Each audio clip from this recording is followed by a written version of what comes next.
ओम सहना भवतु सहनौ भुनक्तु सह वीर्यं करवावहै तेजस्विनावधीतमस्तु मा विद्विषावहै।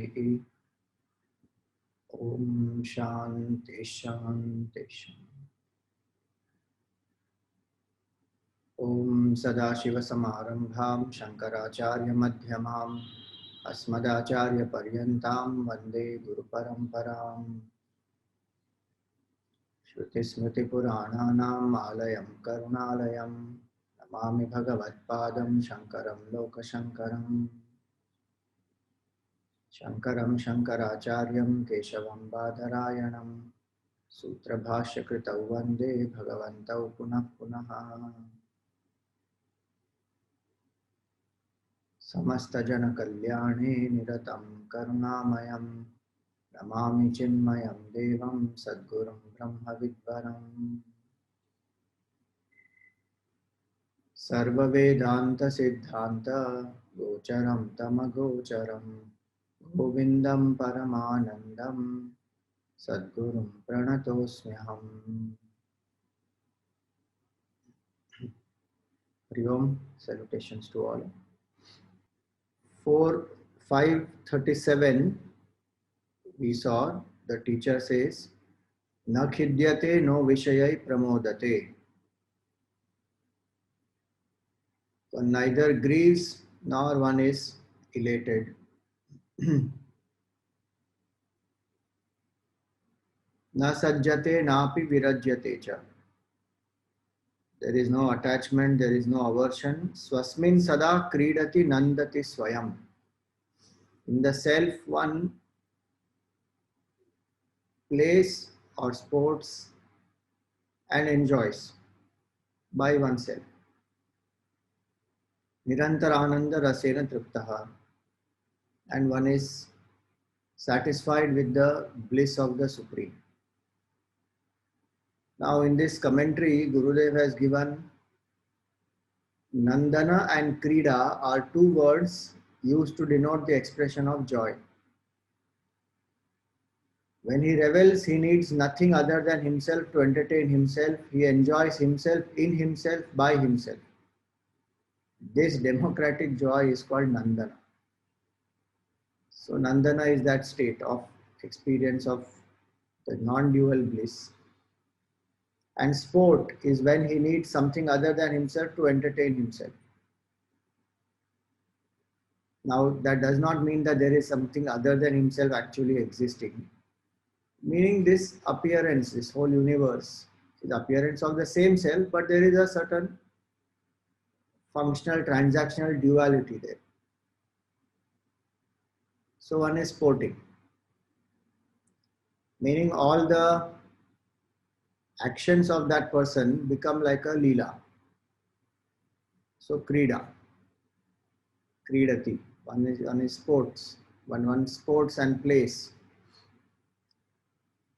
So the idea here is, while engaging in the world, the person is playing with the world, with all the roles one is playing.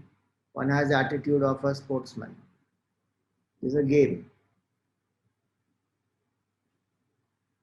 But of course, one knows that all this appearance of one's own true self. In other sports, when one plays, then the player is different, the people are different, there is a competition, there are opposite teams and all that.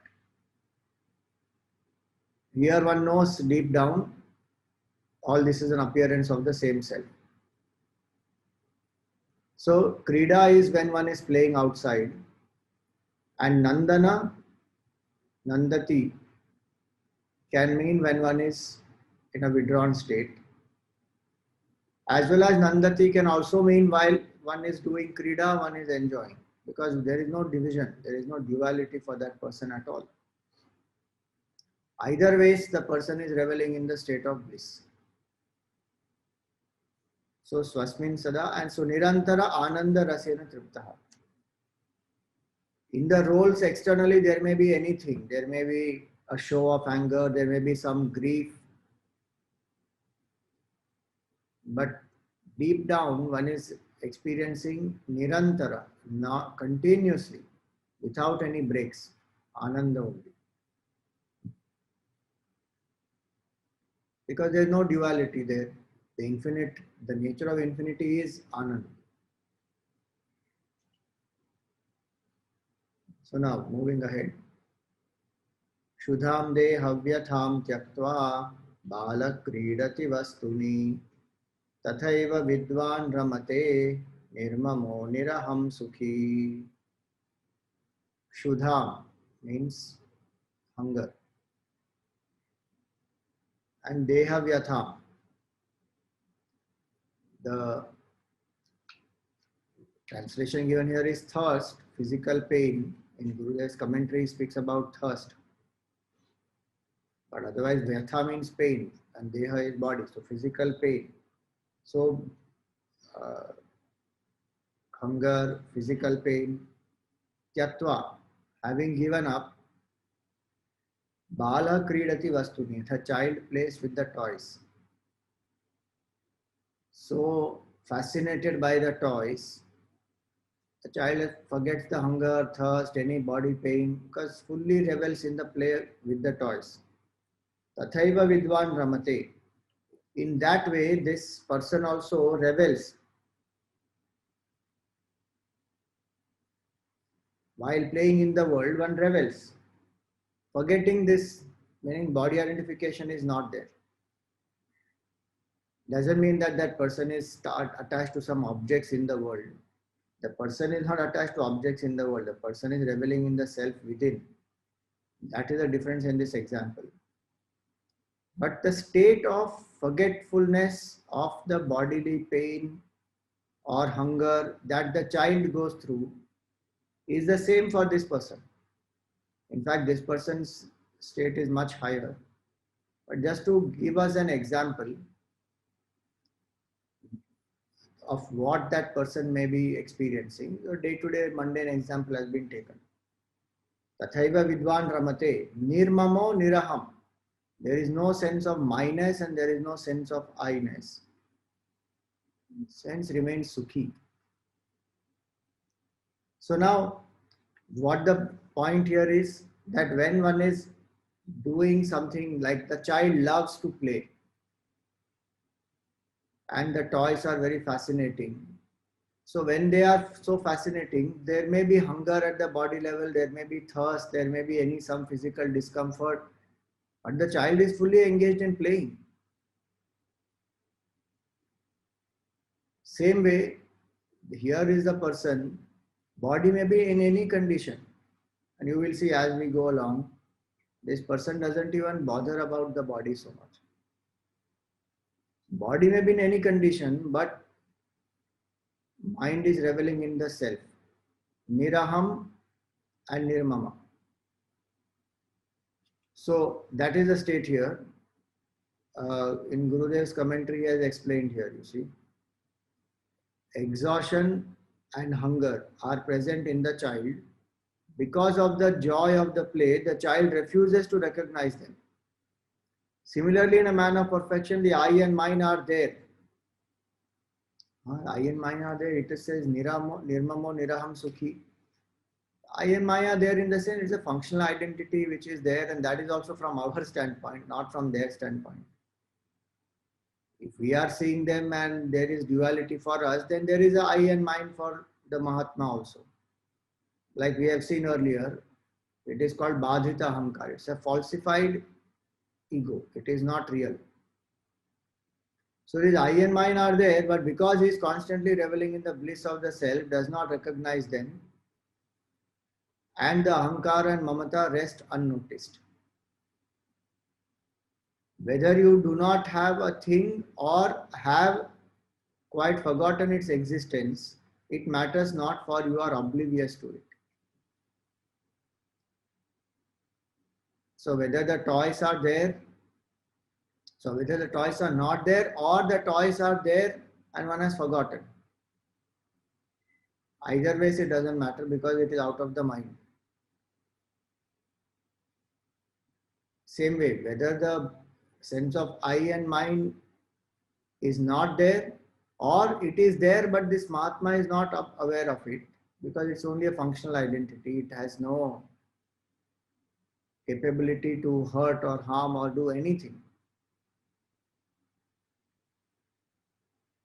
Then it is as good as it is not there. So the example is meant for this, that when we live in the world, are we able to live with this attitude? For that, the key is niraham and nirmama, to drop the I and drop the my.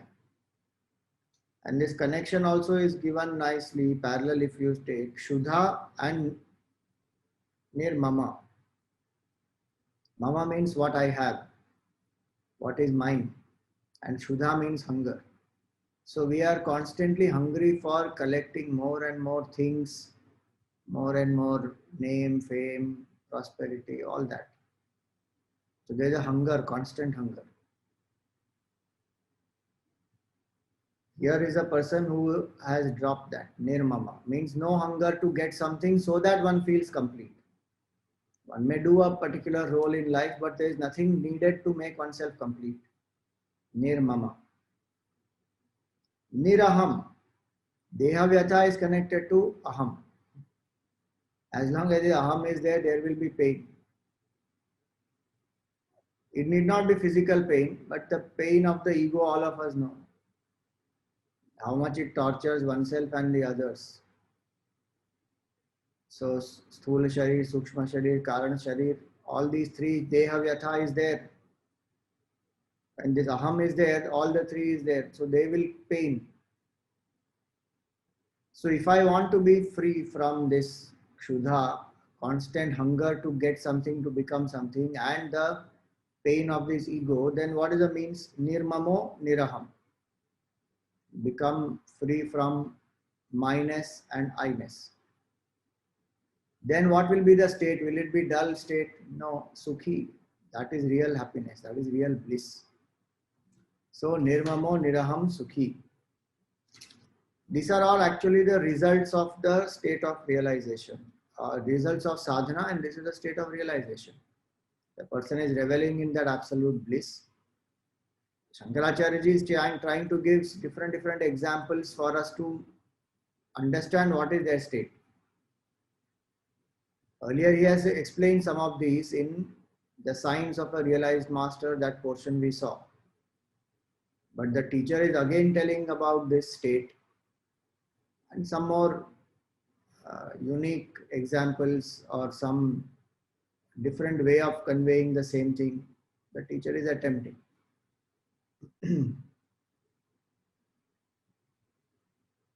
Chinta shunyamadainy bhaikshamashanam panam saridvarishu swatantrena nirankusha sthitirabhi nidrashmashane vane vastram kshalana shoshanadirahitam digvastu shayyamahi sancharo nigamantavithishu vidam krida pare brahmani. Chinta shunyam, no worry at all. We worry because we have attachments, we have insistence, we have a strong ego, so we have worry. Chinta shunyam, we are not. We are chinta purnam. Our mind is filled with chinta. We are chinta purnam, they are chinta shunyam. No chinta in their mind. Because they revel in the real purnam. We revel in the apurnam, so our mind is filled with chinta only.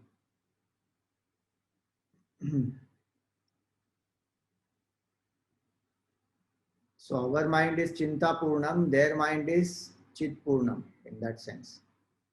They revel in the bliss of consciousness, chit purnam.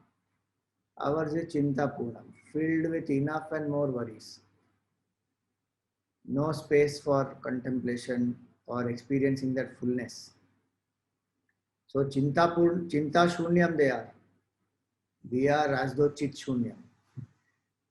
We are chinta purnam chit shunyam. They are chit purnam chinta shunyam.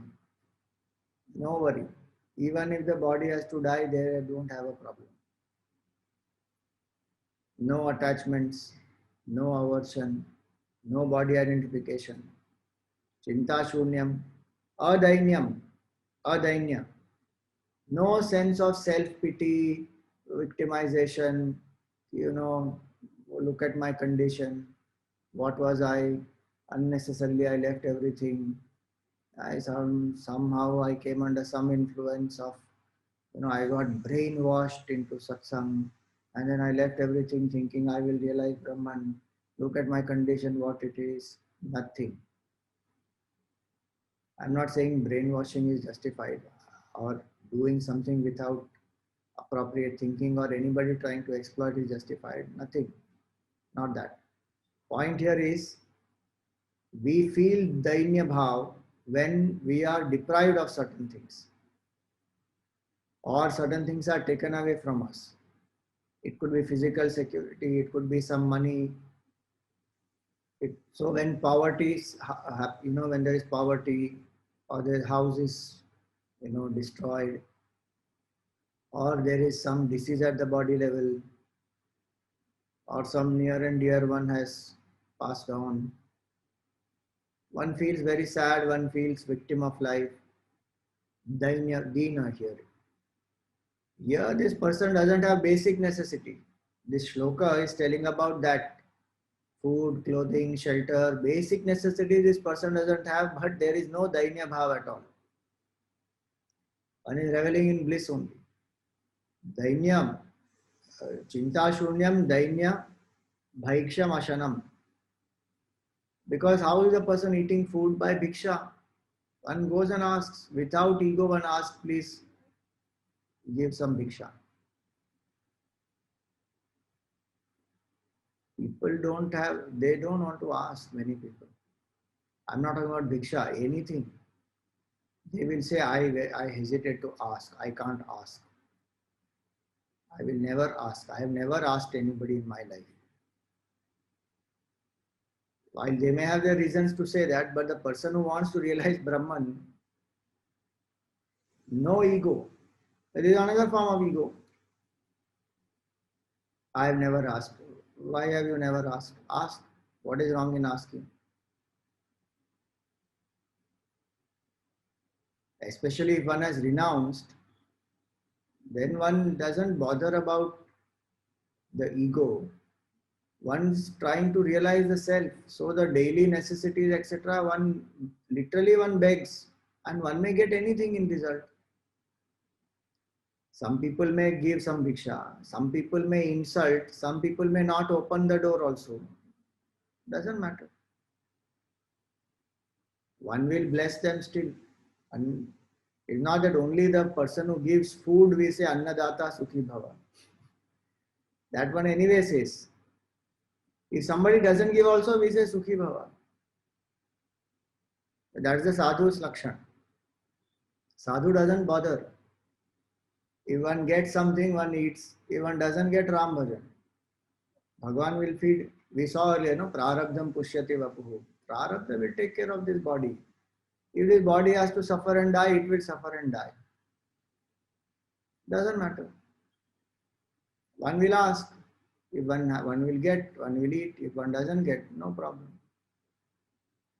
If one doesn't get, one doesn't feel dina bhav. That's the point here. See, some people have bhav of dina bhav when they can't ask one. If they ask and they don't get, again they feel dina bhav. Next time for them to ask, much more dina bhav. Then they victimize themselves, then they feel, oh God, look at my condition. There were so many people in my house. That time they were serving me. What is my condition today? I have come to such a simple thing where I don't have many people to even take care of me. Suppose economic condition comes down. One has to cut so many things, so many luxuries, they get cut out. Then one will feel dina bhav. How I used to live and how I am today. In the world that goes on happening. But here, this person may be anybody who has been a Chakravarti Samrat also. So many kings, if you see in our Puranas and all these stories, so they were great kings. Then they left. See, they left meaning they literally, when they go away to the forest and they leave the kingdom, let somebody handle it. Then they live on bhiksha. There's no kitchens made for them there, or there's a palace built for them or a house, nothing. They build some parnakutir, some humble hutment they make by themselves, and then they stay there. Sometimes they don't even stay in a hutment, they keep wandering, sleep below the trees that it will come now, those things will come here.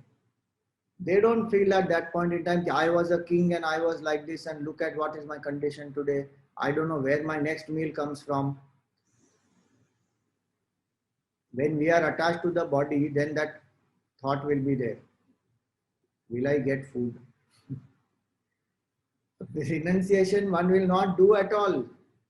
Why? Because the first question that comes in the mind is, if I leave all this, how will I eat? Who will give me food? Where will I stay? Where will I sleep? What is the security? Person who has Tivra Vairagya doesn't bother about all this.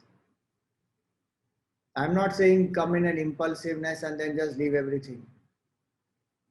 That is not what is meant. Not some impulsive, foolish action that has to be done. No. When there is Vivek, then there is Vairagya, Shatka Sampatti, Mumukshutvam. One really wants only the Supreme. Then one wants to engage the mind only in that. One doesn't want to spend time doing other vyavahar and, taking care of other work and responsibilities. Nothing. When the mind has got purified, when it's got Vairagya. If the mind is not purified, stay where one is, do the Karma Yoga, what Bhagavan told in the Gita to Arjuna. Keep doing Karma Yoga. Once the mind gets purified, the Jignasa will arise. I want to know the self more and more. When that Jignasa arises, then that Jignasa will transform into Mumukshutvam. I want to experience that. Mumukshutvam will become Tivra Mumukshutvam. Intense desire for liberation I want here and now. Like the disciple who came to the teacher. In this Vivek Chudamani, that is Tivra Mumukshutvam he has. Forgotten everything, just came to the teacher with the burning desire. And then that person seeks that knowledge of the self, contemplates, discovers that self within, revels in that state. So one needs more and more exclusive time only for doing contemplation. One needs to withdraw from everything else. So what will one do? One will go ask for Viksha. If one gets, great. Otherwise, one continues. One is not hankering for food after that. If one doesn't get in few places, goes to another place, none of that. One revels in that bliss. That these are difficult things to handle. People think that, or you are an escapist, left the house and went away. If one is genuinely an escapist, then that is a wrong thing. We are not talking about that. People think that those who go away to forest are escapists, and those, they don't know what is real life. The struggles of real life are so many more. Come to sannyas, then one will understand what is the struggle. So many things are taken care of in the samsar. One doesn't have to worry actually. Those things are not taken care in sannyas. Bank account security itself is not there. Samsaris will have bank account security or not. Something to fall back upon. What does a sannyasi fall back upon? Bhagavan, that's it. No money, no bank account, nothing.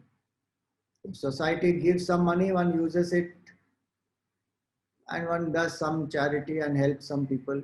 One doesn't accumulate thinking that this money is going to be my security. Bhagavan prompted somebody to give. Bhagavan is my Aadhar. That's all. A very beautiful bhajan. Mere to Aadhar Sita Ram ke Charanaravind. My Aadhar is only the feet of Sita and Ram. That's all. No other.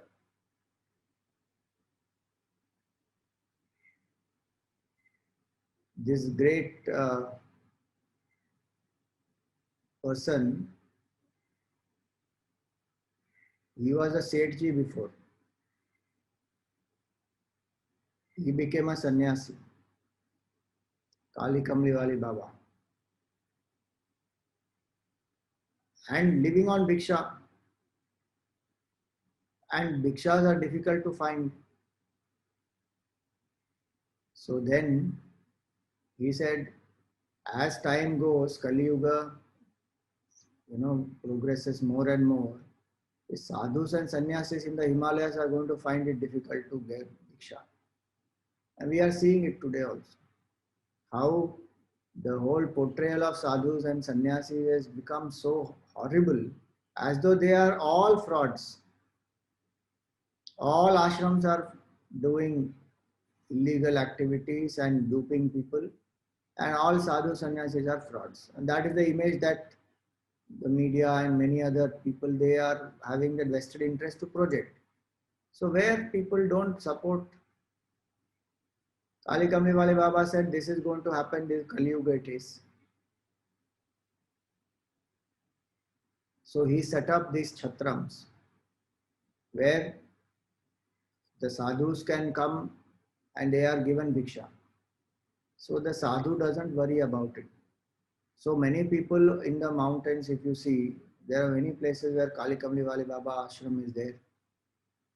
So the sadhus, they go there once a day, take the bhiksha, they come back and they are reveling then in their study, their reflection.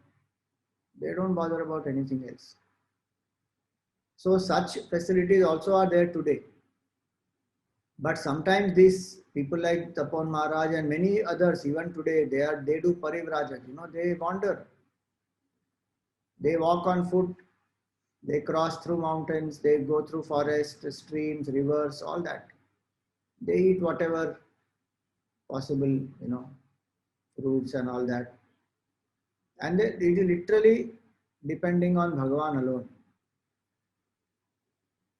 Think about that mindset. It will never, when we become hungry and there is a secure source of food available to us, some kitchen will be there at home or somebody, is there to cook for us, or we can order from some restaurant, something. There's some secure source from where food comes.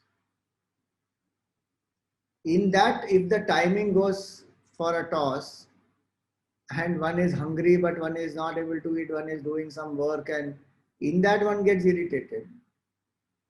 This person has no secure source of food or money or physical security. Still that person is not bothered. See, some of these are the training which one receives even when one does sometimes the yatras. And some people do the yatras today with the same bhav that it was being done earlier. So they will walk. This year, of course, COVID situation, so is a different matter. But otherwise, even you will see, so many people, they do the yatras. They do by walk. And they literally live like this. Those people who take the kavad, and they have water, and they are taking that water and going up to Gangotri. Again, walk down from there, go to their village. So from their village, they start. And they live on bhiksha only. Some places there would be some arrangements made for such yatris, some generous donor, somebody would have organized it. Those things are taken care of. But in many areas, there is nothing like that. So they walk. With heat, cold, rain, everything, they go on. Those are all trainings to the body, to the mind.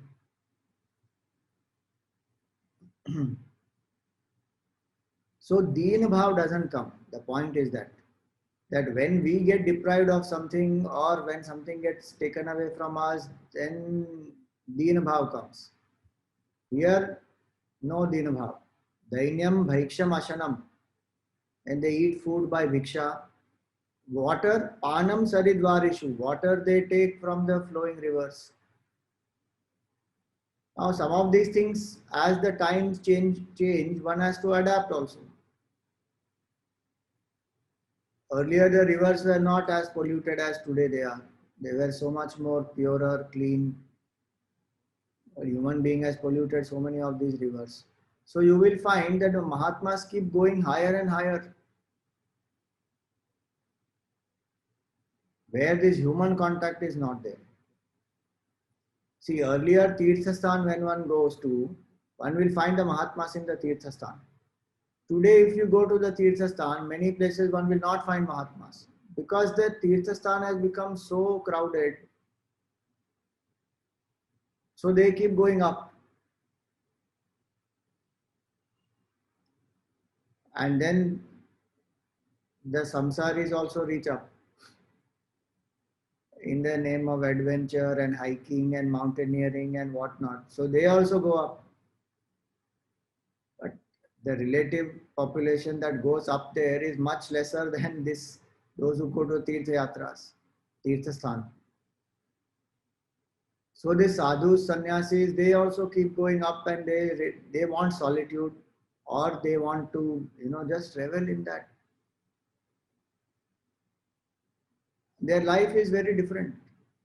A few months back, I had shared one interview of a Himalayan sadhu, just a simple sadhu, but such beautiful things he said. It is there on my Facebook page. I'll take the link and put it in the group. But just listen to him. Many things what we learn in Vedanta, he speaks that. And which all places he has lived, and what all food he has eaten, and some remote areas where he has lived, the Lord takes care of the sadhu there. Food comes somehow. Some blessing of some Mahatma will be there, that person will find food. This is a very different life. No insecurity. When one has surrendered to Bhagwan, Bhagwan's job it is, Bhagwan will feed this. If Bhagwan doesn't want to feed this, it will die. No anxiety, no dina bhav, no sense of frustration, irritation. I am a devotee of Bhagwan, Bhagwan is still not sending food to me. One doesn't judge Bhagwan by those petty parameters. If everything is fine, then I believe in God. If things go for a toss, now my belief is shattered. If I renounce the world and God takes care of me, then I have faith in God. If God doesn't take care of me, I don't have faith. That if God doesn't take care itself is a false notion. Who said God is not taking care? Many people think that if a devotee comes into trouble and so many devotees go through pain, they don't have sometimes food, sometimes they are going through some emotional difficulty and all that. Why is all this happening? They believe in God, they should have been protected, this horrible thing should not have happened to them. But ask the devotee, who is a real devotee, doesn't even ask all those questions. Prahlad never asked the question that why is my father torturing me?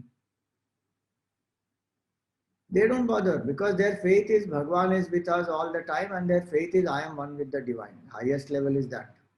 Here is that Mahatma. So it doesn't bother. Water also they drink from the rivers passing by. Swatantrena nirankusha sthitihi abhihi.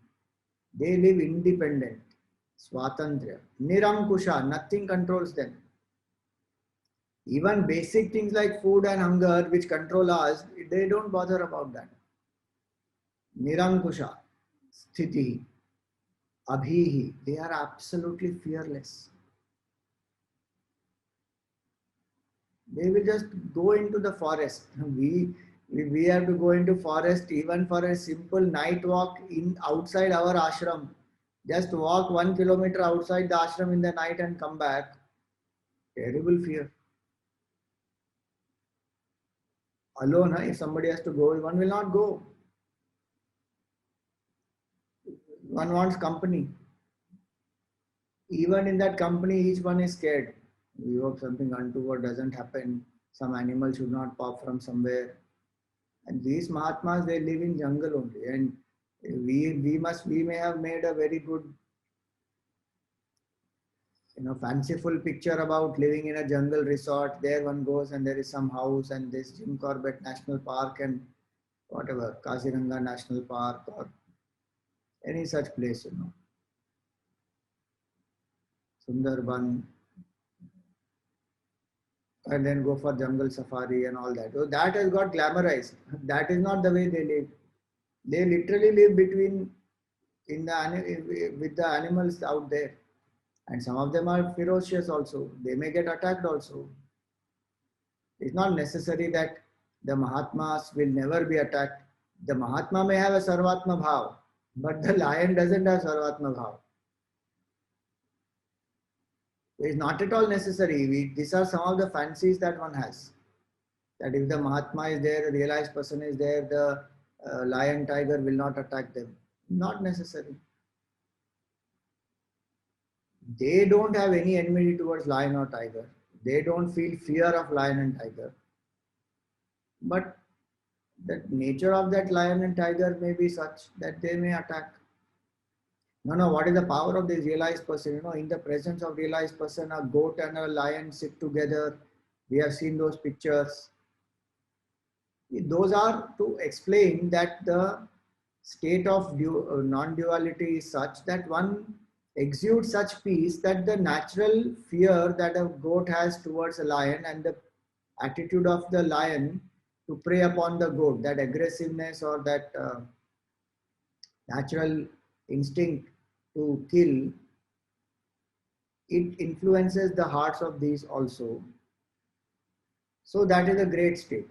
But that doesn't mean that everybody who is in that state will never be attacked by any creature or anything. Not necessary at all. Because many things depend on prarabdha also. Which jiva has to settle what with whom, who knows? Like I told you earlier in the Wandering the Himalayas, when you read that, Tapon Maharaj writes in one incident that he literally saw one sadhu being mauled by a leopard and dragging away the body, and the sadhu is chanting Chidananda Rupa Shivoham Shivoham.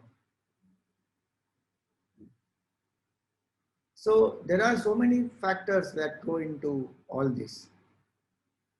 The judgment cannot be based on these factors. That, you know, is this state worth realizing, or, you know, God, does he really take care of the devotees or not? And because of that, if he doesn't take care, that means God does not exist. These are such flimsy ways to think, where there is no proper sound footing. There is no logic, there is no strength, it is very shaky, no foundation. So the point here is this, that here these Mahatmas, they live in absolute fearlessness. Anything can happen. The greatest fear is fear of death. One who has realized I am unborn, unchanging, undying, what fear of death that person has?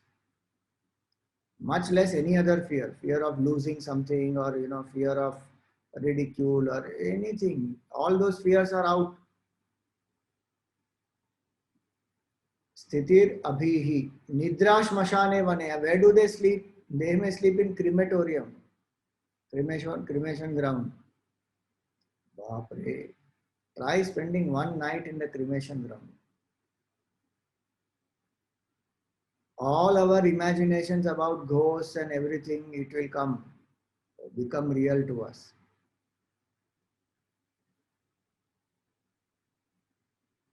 One feels scared.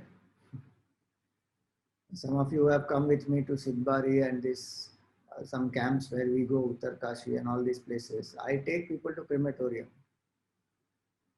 depending on which age group I have and what is their level of intensity, or, you know, will they be able to deal with it or not. If I feel they are able to deal with it, then I will take them to the crematorium in the night and go and sit there and watch. Sometimes there is a body burning also. Sometimes there is no body burning, just the place where they burn the body. That itself psychs out people. But I am Brahman, I am not the body, is what they learn in the class. Outside, sitting near the crematorium, inauspicious, they come back.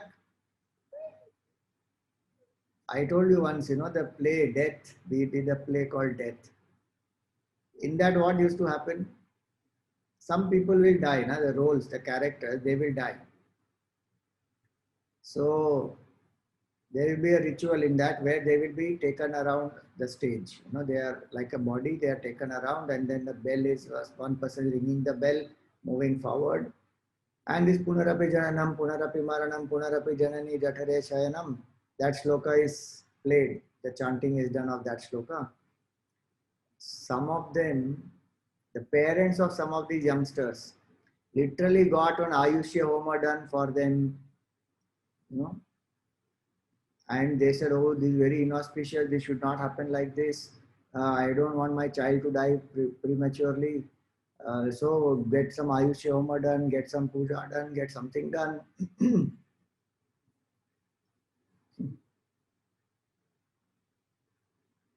Then what Vedant have we learnt? When we know that the body will die only when the prarabdha is over, till then the body can't die. If this, if you know people who play these roles and they die, then every time the villain has to go on doing Ayushya Homa in every movie because the villain keeps on dying. How ridiculous is that? But we have fear. Smashane, one is sleeping in Smashan. Shivji is like that. He lives in Smashan. Most of the time we show Shivji only, with the Kailash mountain and, we like that scenery, so we show that. But Shivji lives most of the time in Smashan. He is Smashan Vasi. He wears Mundamala. When people are young and, teenage time and all that, then one feels, one has that one kick. So one wears a skull, that locket made up of skull. The picture of skull will be there. Or one gets a tattoo of a skull. Some weird things one does. There's one phase, one goes through that. And that has to happen at that time. Then is over. So that phase one goes through. But tell that person, actually take a skull and give that person. Wear the skull. One will not wear. I give a mala of such skulls, take from cremation all the skulls, make a mala, munda mala, and tell now wear it. One will say, no, I don't want to wear. Fashion and all is good. The actual one, one is scared, one is inauspicious. Oh, Bapre, why should I touch it? But everything came from the Lord, everything is divine. We learn all that in class, but the munda is not divine. Why? Because munda makes me realize, oh God, my condition is going to be this. What am I attached to? This flesh, that's all. What is this flesh? And this flesh also goes on changing. If you eat more food, it will puff up. If you eat less food, it will go down. That's all. What else it is? One day it is going to get burnt. A bone will remain. That bone also is going to get burnt. Some bones will not burn. That is the asthi. That will be put away in the river. So who am I? At Smashana, living in Smashana is meant for that. To make us realize that what delusion we have about this body and how are we living. Smashan. So they live in Smashan. They don't need a house. Smashan they can go and live in. Or Vane, in the forest below some tree they will sleep. Smashane Vane. Vastram Shalana Shoshanadi Rahitam. And their clothes, they don't have to wash their clothes. Why? Because some of them Digvastu Shaya Mahi. Some of them don't wear only clothes. They are Digambar. So what washing clothes? No washing clothes.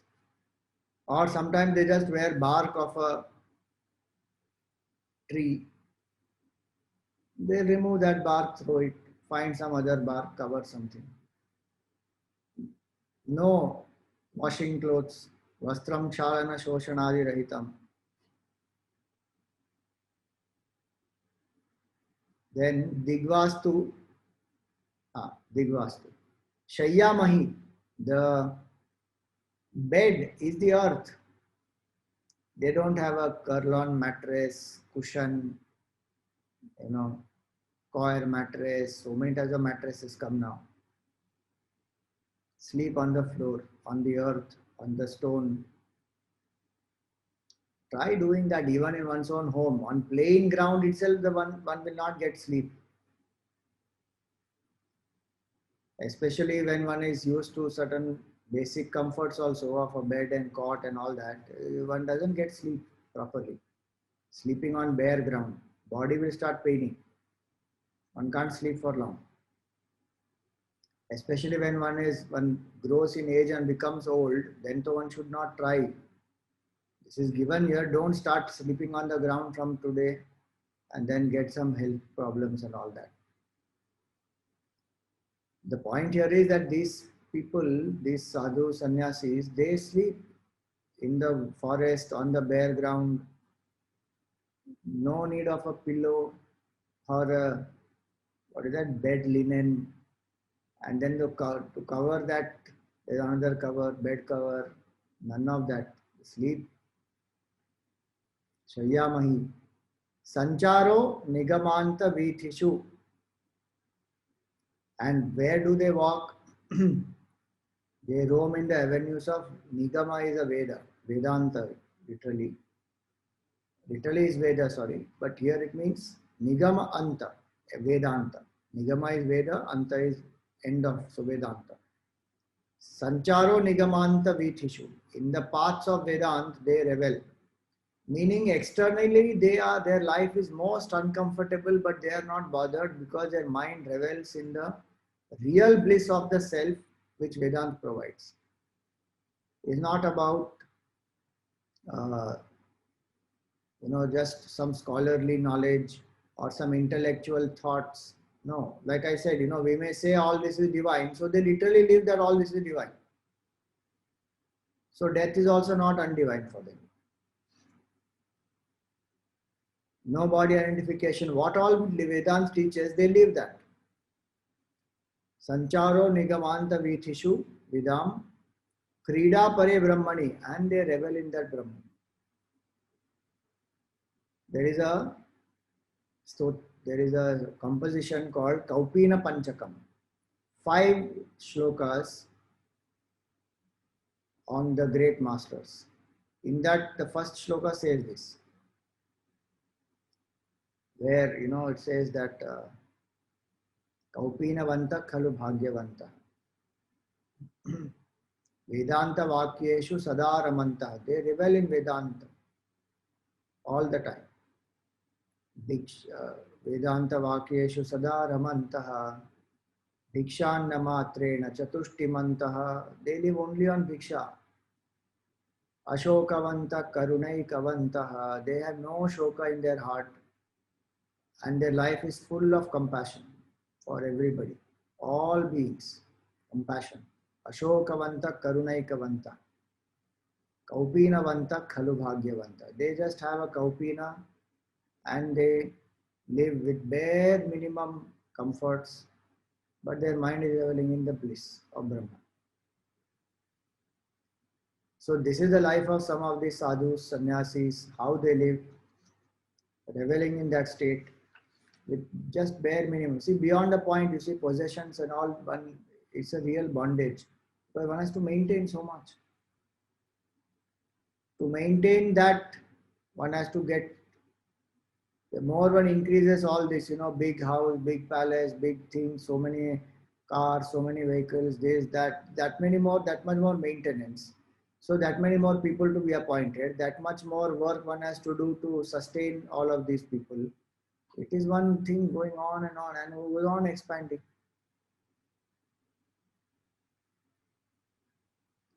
A lot of time goes in all this, because then one has to have a supervisor to manage all these people. Then this supervisor has to report to you. It doesn't end only. And in the world, one wants to achieve more and more. So this goes on increasing. How much time one has for Bhagwan or to do contemplation? My life is very busy, Swamiji. Today I have to go there. Tomorrow I have to do this. This is the meeting. That is the program. 100 things one has to do. So Bhagavad Chintan gone out of the window. Then one becomes old. Hearing loss starts happening. Feet start becoming numb. One can't sit properly. One can't see properly. One can't read properly. At that time, then where will the Shastra knowledge one will try to get? So at some point, one has to take a decision ki bhai, what is my real priority? I'm not saying everybody has to realize that should only be their priority. The point is whether one knows it or not, that is what will give one happiness, which is what one is seeking, but in a wrong direction. That's all. Whenever that Vivek, Vairagya, etc. will rise, then that person will turn within. So there is no doubt there is a process. So in this process, when one is evolving, sometimes one will come to that point that one will say, "Ki bas enough now, I don't want to expand more." What is there? That itself is a lot.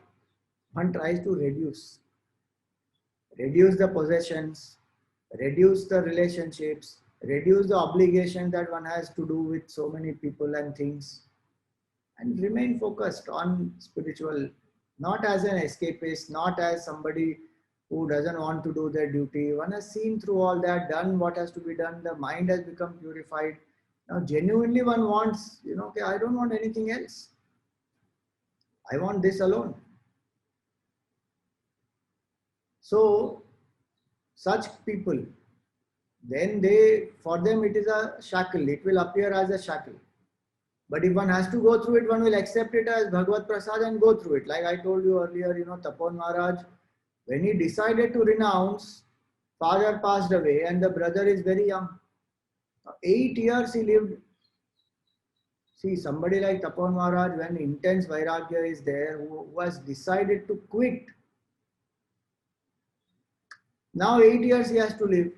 He is not cribbing and complaining, oh, your father had to die now, only he should have died just 1 or 2 days after I left. Why did I die now? Nothing. One has to stay on stage, but how is one staying at home? Just like a sadhu and sannyasi. Doing work for the maintenance of the family, but doing it with the attitude of karma yoga. And rest of the time, doing one's own sadhana. So what is minimum required to provide for the family? That much. Nothing more. And the day the brother got, what we say, ready on his feet, is able to maintain himself, he left. Otherwise, think about it. 8 years is not a small time. The tivrata of mumukshutvam can ooze out with all the attachments and all the society pressure and all that. And he was a young person, okay? And it is not that his family was not looking out for him. They tried to find a match for him also. And he replied to them saying, I am already married. So they said, what? You are already married? He said, yes, I am already married to God. I am already married to scriptures. I don't have any more marriage to be done. So he continued his intense sadhana while doing all this. And at the time when that need for karma yoga was over, because the person the family is now able to handle, one just left. Because one feels bound. Bound in what sense? One feels that I want to give more time to this now. See, this is a quest. This is something that one has to answer for oneself. Sometimes we come into this because we feel frustrated with people around us. Or we feel irritated. They are bhogis, they are samsaris, we are not samsaris. I want to realize the self, but these people are not allowing me to. Think about Tapan Maharaj. Did he think like that about his brother, his family and everybody else? He did not. He didn't condemn them, he didn't criticize them, he didn't feel frustrated with them in his mind that what these people are, and because of these people I have to stay here. This is not worth it at all. Then that is itself a sign of impurity of the mind, which means I need the house to purify the mind. I need the people. When one is able to stay there doing one's duty, what comes unasked, it has come in my prarabdha, it has come, I have to do. Now what can I do? I do it with dedication to Bhagavan. Of course, adharmic things or things which are very, very, which make one more and more attached and, dependent and all that, and, sensual and pleasure oriented, those seeker will avoid. That nobody is denying. But what duties one has to do, one will do with the attitude of karma yoga and seva and intensify the sadhana rest of the time. So that is the bhav that one has. And at the right time, one just drops. So the mind learns to reduce. At a certain point, then mind comes to that point where one says enough, reduce, reduce, reduce, reduce, focus. Like Gurudev used to give the example, he used to say that the scientist says, I don't want anything, just let me be alone in my laboratory. I am interested in doing my research. Then the scientist will not even remember hunger, thirst, whether he has eaten, not eaten, because the research is occupying the mind so much, there is no space for anything else. Only then certain things are possible. Same thing here, this sadhana has to become all absorbing. There is nothing else that bothers. And here, of course, we are talking about a realized person, but for us, what are the learnings is what we are deriving. Otherwise, this person doesn't need any more focus and all that. He is already reveling in bliss. So then, wherever they go, whatever they do, they are already in that state. What was said here, na? Kridam pare Brahmani, that means they are reveling in that absolute Brahman. Theirs is a avastha, they are called Siddha Purushas. They have realized the truth. Ours is not Siddha Avastha, we are Sadhak Avastha. So we still have to see what we can learn from their life and how we can apply in our situation. This type of a life, if one has, if one even attempts for some time in one's life, Dongre Maharaj used to say this, Akhanda, Ramakrishna Paramahamsa also used to say this. What they used to say, so Ramakrishna Paramahamsa used to say, every month, at least for one day, go away somewhere to a temple or just, in solitude, and don't bother about food, water, this, that. Do intense sadhana and you see Bhagwan will take care of you. And Dongre Maharaj used to say that what the Grihasthi should do, 11 months of seva, 1 month of intense sadhana, where one is in solitude. Used to say literally withdraw from the work 1 month. They had said in their context, if one can't do 1 month, do at least 1 day in a month, where one says this is the only day for sadhana. And so many provisions our culture has also made to do this intense sadhana while staying at home also. So Shravan month, so much sadhana happens. Now Adhik Mas will come, again so much sadhana can be done. Pitru Paksh is going on right now, it's meant for sadhana. People think, oh, it is inauspicious time, we should not buy something, we should not do some program. It is not because inauspicious it is. It is because that the mind should focus and do sadhana. So Pitrus are blessed, you are blessed, and this dependency on external things reduces. That is the Adhyatmic Samskriti, which helps us to rise from the material to the divine. Bhautik Samskriti is material things. At least for the 15 days one can stop traveling, don't do any lavish programs and functions and parties and all that. Do sadhana. So Rishis have given us ample opportunities. Ekadashi, yesterday was Ekadashi. So Ekadashi Vrat one can do. So time to time one should keep doing, because then the intensity will increase.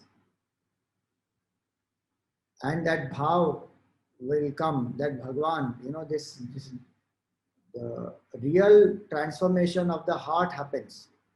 Otherwise, intellectually one says, I have surrendered to Bhagwan, Bhagwan is Karta, Bhagwan is Bhokta, Bhagwan is Dharta, he is the nourisher, he is the... But heart-wise, one doesn't feel that. Then one becomes a parivrajak, or when one goes on a yatra like this, where one lives on these principles, one will see that it is literally Bhagwan's grace alone. Nothing else sustains us, it is only God's grace. And it is there in all times. In difficult times also it is there. So if body becomes sick and if body even dies, does not mean Bhagwan did not take care. Bhagwan takes care of the jiva. Even through that death, the jiva has gone to the next level. That karma has got exhausted. Now the next body, it will go on. So at some point one should do this. If one is able to, I'm not saying everybody should do it, but if one is able to do one yatra like this, then one will see the transformation. So for today I will stop. Om Purnamada पूर्णमिदं पूर्णात् पूर्णमुदच्यते पूर्णस्य पूर्णमादाय पूर्णमेवावशिष्यते। ओम शांति शांति शांति। हरि ओम श्री गुरुभ्यो नमः। हरि ओम।